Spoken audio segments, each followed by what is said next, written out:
তিন বছর পর কুমিল্লার ঐতিহাসিক টাউন হল মাঠে অনুষ্ঠিত হচ্ছে কুমিল্লা মহানগর বিএনপির দ্বিবার্ষিক সম্মেলন। সম্মেলনকে ঘিরে সব প্রস্তুতি শেষ করেছে আয়োজক কমিটি।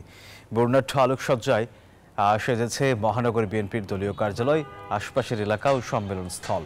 এতে প্রধান অতিথি হিসেবে ভার্চুয়ালি যোগ দেবেন বিএনপির ভারপ্রাপ্ত চেয়ারম্যান তারেক রহমান। এদিকে 4 দফা দাবিতে কেন্দ্রীয় কর্মসূচির অংশ হিসেবে বিকেলে মেহেরপুর ও নীলফামারীতে সমাবেশ করবে বিএনপি। মেহেরপুরের সমাবেশে প্রধান অতিথি হিসেবে বক্তব্য রাখবেন বিএনপি চেয়ারপারসনের উপদেষ্টা আমানুল্লাহ আমান।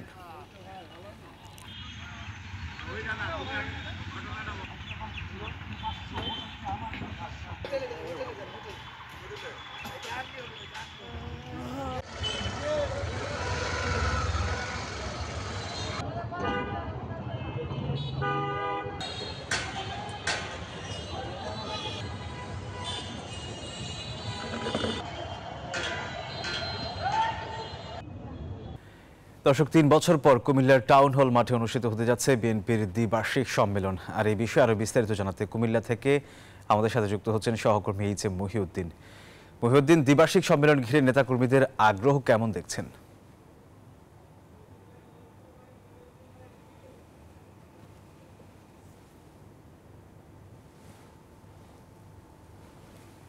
জি, ধন্যবাদ সোহাগ আপনাকে। আপনি যেমনটি বলছিলেন, আসলে কুমিল্লাতে দীর্ঘ 13 বছর পরে কিন্তু এই সম্মেলন অনুষ্ঠিত হতে যাচ্ছে কুমিল্লা মহানগরীর। এই মহানগরীর সম্মেলনকে ঘিরেই উৎসব আমেজ এবং নেতাকর্মীদের মাঝে উচ্ছ্বাসিত হচ্ছে।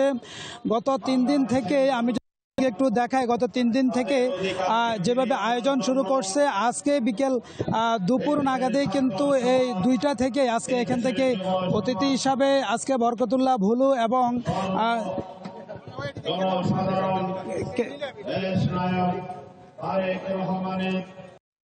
জি, আমি এই মুহূর্তে চলে যাচ্ছি যে মেহেরপুরে, সেখানে আমাদের প্রতিনিধি অপেক্ষা রয়েছেন, আমরা তার কাছ থেকে চলে যাচ্ছি।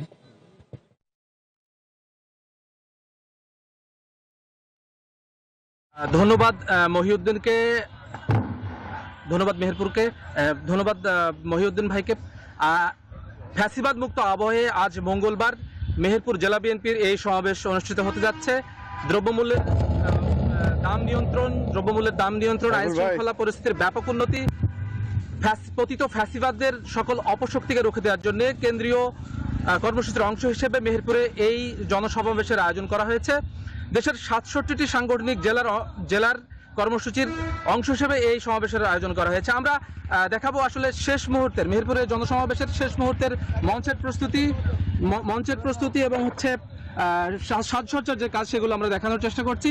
ইতিমধ্যেই কিন্তু জেলা বিএনপির আহ্বায়ক এই প্রস্তুতির খোঁজখবর নিচ্ছেন, তিনি কিন্তু ইতিমধ্যে এসেছেন। এই সমাবেশে প্রধান অতিথি হিসেবে যোগদান করবেন আমানুল্লাহ আমান, যিনি বিএনপি চেয়ারপারসনের উপদেষ্টা এবং সাবেক প্রতিমন্ত্রী। তিনি ইতিমধ্যে কিন্তু মেহেরপুরে এসে পৌঁছেছেন।